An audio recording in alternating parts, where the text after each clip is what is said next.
Assalamualaikum warahmatullahi wabarakatuh.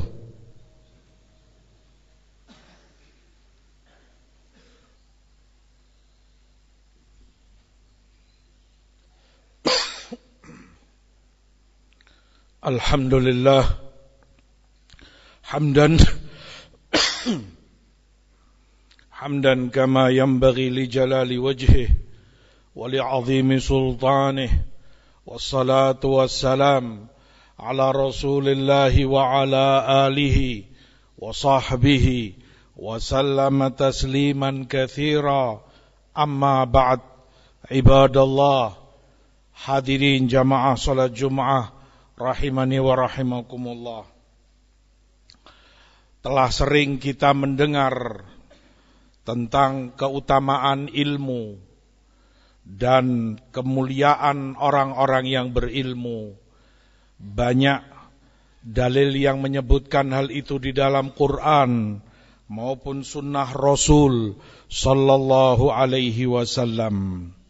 Hanya saja yang perlu kita ketahui, perlu kita ingat bersama adalah untuk mengerti dan mengenali, menghargai keutamaan dan kemuliaan mereka.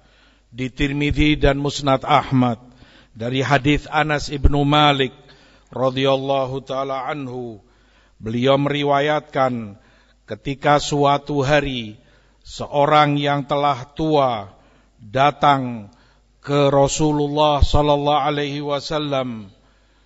Saat itu banyak para sahabat sedang duduk bersama Rasul dan lamban mereka untuk memperluas majelis agar orang tua ini bisa duduk. Maka Rasulullah SAW sampaikan saat itu, laisa minna man lam yarham saghirana wa yuwaqqir kabirana. Bukan termasuk dari kami, bukan dari ajaran kami, orang yang tidak menyayangi yang lebih muda dari kami dan tidak menghormati yang lebih tua dari kami. Di riwayat lain ada tambahan wa ya'rif li'alimina haqqahu. Bukan termasuk dari ajaran kami pula orang yang tidak menghargai, tidak memberikan hak orang yang alim, orang yang berilmu di antara kami, tidak memuliakan dan tidak mengagungkannya. Demikian sunnah mengajarkan kepada kita untuk menghormati dan memuliakan orang yang berilmu. Kata Imam Ayyub ibnu Qaryah, dan Qaryah nama uminya, rahimahumullah, ahaqqun nasi bil ijlal thalatha. Ada 3 orang dari manusia ini yang paling pantas untuk kita hormati, untuk kita muliakan. Al-ulama wal ikhwan was salatin. 3 manusia itu adalah orang-orang yang berilmu, ikhwan, teman-temanmu, dan para penguasa, para pemimpin. Faman istakhafa bil ulama afsada dinahu. Maka orang yang tidak menghormati ulama, menganggap mereka rendah, tidak memuliakan mereka, akan merusak agamanya. Perkara itu akan merusak agama dia. Wa man istakhafa bil ikhwan afsada muru'atah. Adapun yang tidak menghormati ikhwannya, hal itu akan merusak kehormatan dirinya sendiri. Wa man istakhafa bil sultan afsada dunya. Dan yang tidak menghormati pemerintah yang berkuasa, hal itu akan merusak dunianya. Wal agil la yastakhifu bi ahad. Kata Imam Ayyub rahimahullah, dan orang yang berakal tidak akan merendahkan siapapun, terlebih 3 orang yang telah beliau sebutkan. Hadirin jamaah sekalian rahimani wa rahimakumullah. Tentunya hak seorang alim adalah banyak untuk kita jaga dan kita tunaikan, itu hak mereka atas diri kita yang mendapat ilmu dari mereka, yang kita mengerti kebenaran dari mereka. Salah satu dari hak mereka pertama adalah untuk kita selalu menjaga husnudzon kepada mereka, berbaik sangka. Terutama saat syaitan datang merasuki pikiran seseorang, ada dugaan-dugaan negatif, perkara yang mendatangkan buruk sangka, jangan-jangan fulan begini begitu, mungkin saja fulan begini begitu. Padahal itu orang alim yang mengajarkan ilmu agama ini kepadanya, dengan gampangnya dia berburuk sangka kepadanya. Umar ibnul Khattab radhiyallahu ta'ala anhu mengatakan, jangan tergesa-gesa engkau berburuk sangka kepada saudaramu, sementara kamu bisa mengarahkan perkara itu kepada kebaikan. Kalau itu sesama muslim, saudaramu, terlebih orang alim punya hak lebih dari itu. Yang kedua, agar seorang hamba berburuk sangka kepada dirinya sendiri, menuduh dirinya sendiri, tumpulnya pemahaman dia, jeleknya dan dangkalnya keilmuan dia di hadapan fatwa, penjelasan orang yang berilmu. Jangan seseorang terburu-buru menyalahkan orang yang berilmu, seakan dia lebih mengerti perkara agama ini, seakan dirinya lebih bertakwa kepada Allah, lebih wara' dari ulama tersebut, atau seakan dirinya yang lebih cemburu kepada agama ini daripada seorang alim. Seperti disebutkan, wa kam min aibin qaulan sahihan wa afatuhu minal fahmi saqimi. Berapa banyak orang menyalahkan perkataan yang itu benar, bukan perkataannya yang salah kemudian dia salahkan, tetapi penyakitnya adalah pemahaman dia yang jelek, pemahaman dia dan akalnya yang tumpul, tidak bisa memahami dengan baik, tapi karena kedangkalan ilmunya, karena rendahnya, dia tergesa-gesa menyalahkan orang yang berilmu. Hak seorang alim untuk kita ketika belum mengerti atau tidak faham, kita berseberangan dengan apa yang mereka ucapkan, kita seperti menolak dan tidak terima apa yang mereka katakan, berburuk sangkalah pada diri kita sendiri. Ini pasti karena tumpulnya akalku, ini pasti karena dangkalnya ilmuku, ini pasti karena tipisnya kecemburuanku dan ketakwaanku kepada Allah subhanahu wa ta'ala. Posisikan mereka di atasmu. Itu hak seorang alim kepada diri kita. Termasuk dari hak seorang alim berbaik sangka kepada mereka, terutama saat kita tidak tahu menau tentang apa yang terjadi. Terkadang kita mendapati seorang hamba, terutama itu kaula muda, syabab, yang masih bergemuruh dan panas darahnya. Entah karena apa, tergesa-gesa dia berbicara.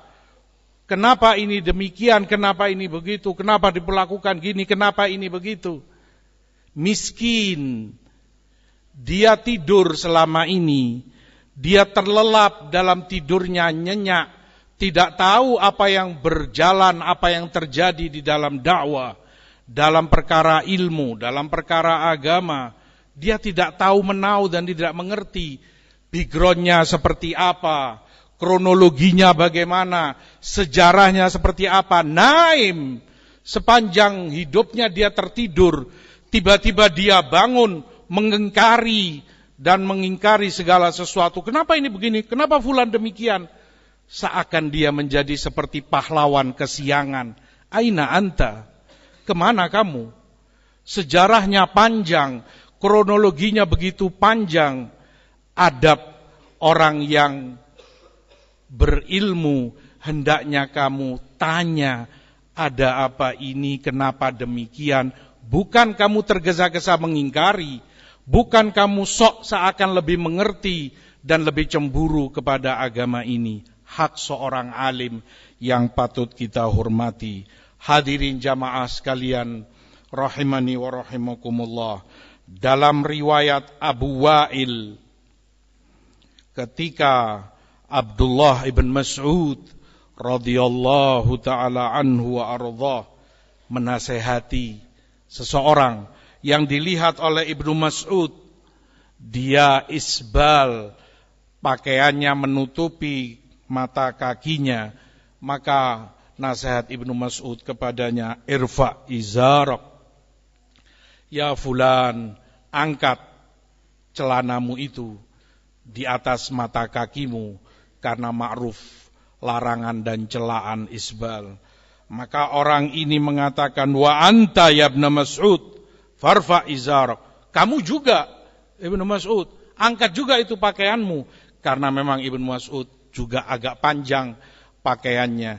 Ibnu Mas'ud menjelaskan, fi saqi khumusyah, aku melakukan ini karena betisku sangat kurus sekali, radhiyallahu ta'ala an. Ibnu Mas'ud sangat kecil dan kurus betisnya. Bahkan saat beliau naik pohon korma, ditertawakan oleh sebagian mereka. Rasul katakan, kau tertawakan, sungguh di timbangan Allah kelak di yaumul qiyamah, betis Ibnu Mas'ud lebih berat dari gunung Uhud. Ala kulli hal, Ibnu Mas'ud menjelaskan, aku tutupi ini, aku imam, mengimami sholat orang, kalau terangkat akan terlihat kurang layak atau kurang pantas, karenanya beliau tutup sampai bawah. Setelah kejadian itu, dan itu dilihat oleh Umar ibnul Khattab radhiyallahu ta'ala anhu, Umar memukul pemuda tadi sambil mengatakan, darut ala Ibnu Mas'ud, kamu tidak beradab, kamu bantah Ibnu Mas'ud, padahal beliau menasehatkan ilmu dan kebaikan kepadamu. Demikian diriwayatkan oleh Imam Zahabi dalam Siyar Alamin Nubala. Demikian pula ma'ruf kisah Ibnu Abbas saat memegang tali onta Zaid ibnu Thabit radhiyallahu ta'ala anhu, karena Zaid termasuk guru beliau, kibar sahabat senior yang Ibnu Abbas banyak berguru kepadanya. Zaid merasa canggung, Ibnu Abbas keluarga Rasulullah SAW dekat, sehingga kata Zaid bin Thabit, jangan Ibnu Abbas, sudah menjauhlah. Kata Ibnu Abbas, hakadha nu'maru bi ulama'ina wa kubara'ina, demikian kami diajari untuk menghormati para ulama kami dan menghormati yang tua, yang lebih tua dari kami. Juga disebutkan oleh Zahabi dalam siarnya. Hadirin jamaah sekalian rahimani wa rahimakumullah, dalam perkara menghormati dan memuliakan seorang alim pula, adab sangat dicontohkan oleh para ulama salaf rahimahumullahu ta'ala. Antara lain yang diriwayatkan oleh Imam Ibnu Abi Hatim, saat Abdullah ibnu Wahab rahimahullahu ta'ala, dan beliau salah satu murid senior Imam Malik ibnu Anas rahimahumullah. Di majlis suatu hari, Imam Malik ditanya tentang takhlilul asabi', tentang menyela-nyela jari jemari tangan maupun kaki dalam wudu, saat wudu. Imam Malik mengatakan tidak ada sunnahnya perkara itu. Ibnu Wahab diam.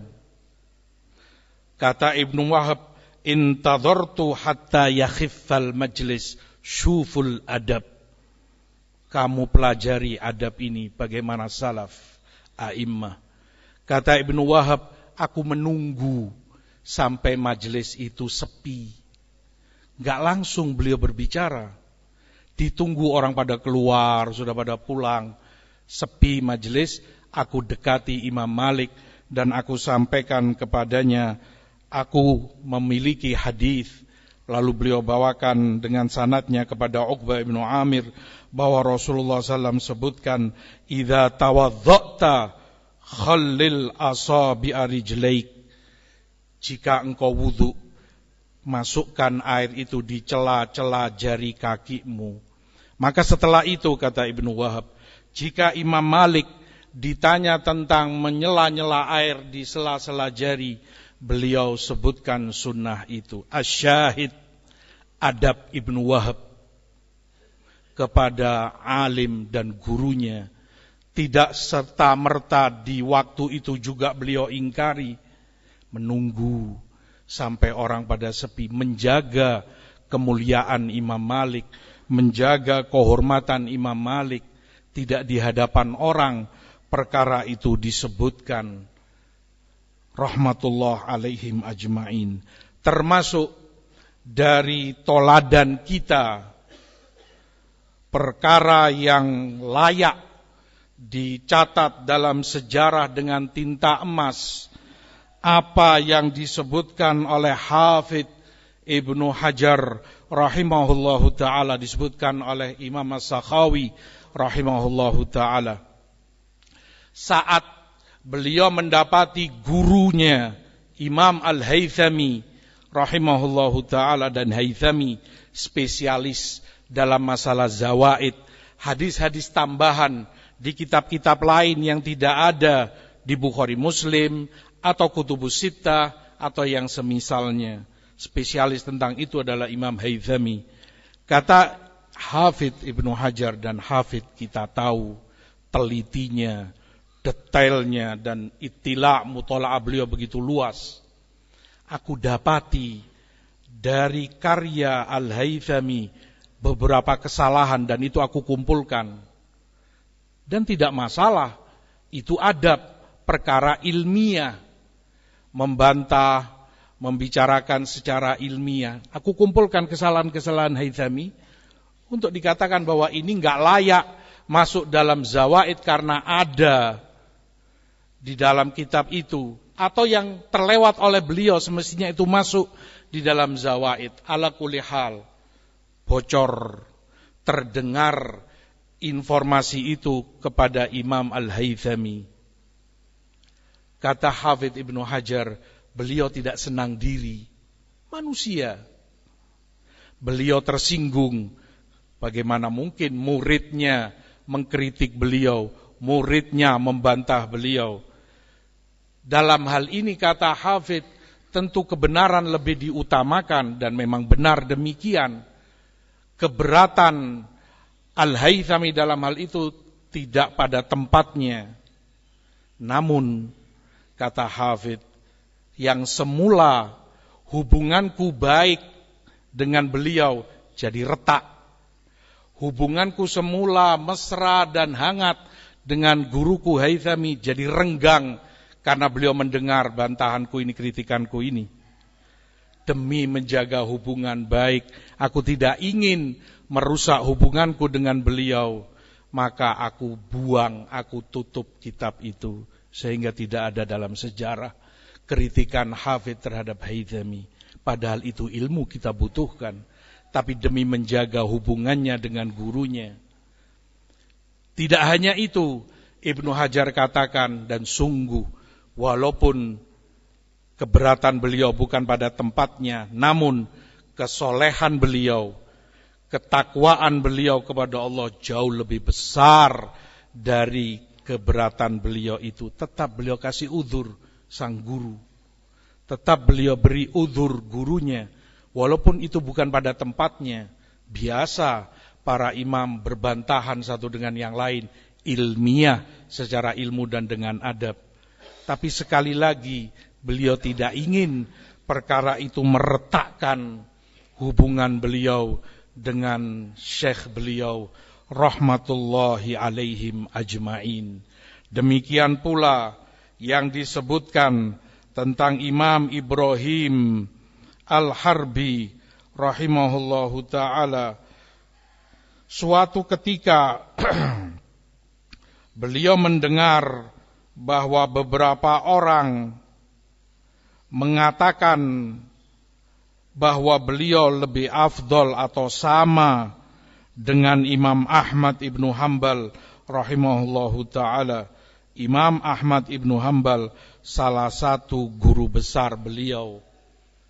Maka Ibrahim Al-Harbi rahimahullah mengumpulkan mereka yang mengatakan itu, lalu menyampaikan kepada mereka, "Zalamtumuni, sungguh kalian telah berbuat zalim kepadaku, bitafdhilikum li ala rajul la ashbahu, karena kalian menganggap aku lebih afdol, lebih alim, lebih mengerti dari seseorang yang menyerupai dia saja aku tidak, Ahmad ibnu Hanbal dan siapa beliau rahmatullahi alaih.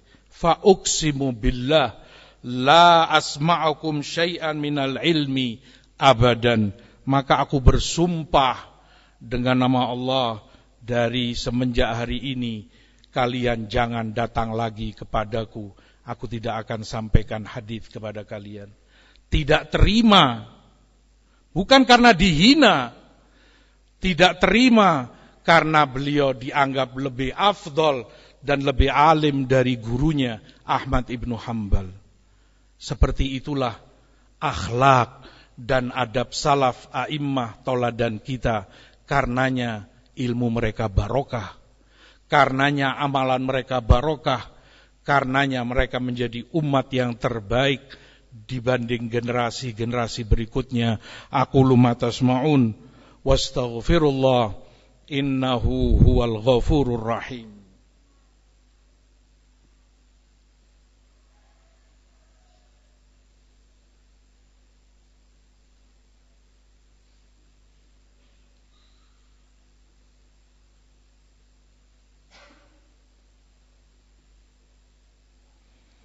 Alhamdulillah wassalatu wassalam ala Rasulillah wa ala alihi wa sahbihi wa sallama tasliman katsira. Amma ba'd, ibadallah, ma'asyiral muslimin rahimani wa rahimakumullah. Jika kita ingin barokah, maka bertoladanlah, tiru para ulama salaf dan para imam-imam kita terdahulu. Perkaranya seperti disebutkan oleh Ibnul Mubarak rahimahullahu ta'ala, nahnu ila qalilin minal adab ahwaju minna ila kathirin minal fiqh. Kita ini orang-orang yang lebih butuh sedikit ilmu, sedikit adab daripada banyaknya ilmu. Ilmu jika tidak didampingi oleh adab akan sia-sia, akan hilang barokahnya. Ilmu ketika tidak dihiasi dengan akhlak dan adab, sebagaimana dicontohkan salaf a'immah rahimahumullah, apa artinya ilmu nafi', ilmu yang didapati dari Allah, ilmu yang didapati dari Rasul SAW, dan seperti itu kita tiru dari para ulama dan a'immatus salaf. Semoga Allah memberikan barokahnya dan menjadikan ilmu kita ilmu yang bermanfaat dan amalan kita amalan yang makbul. Amin ya rabbal alamin. Wa sallallahu ala nabina Muhammad walhamdulillahi rabbil alamin.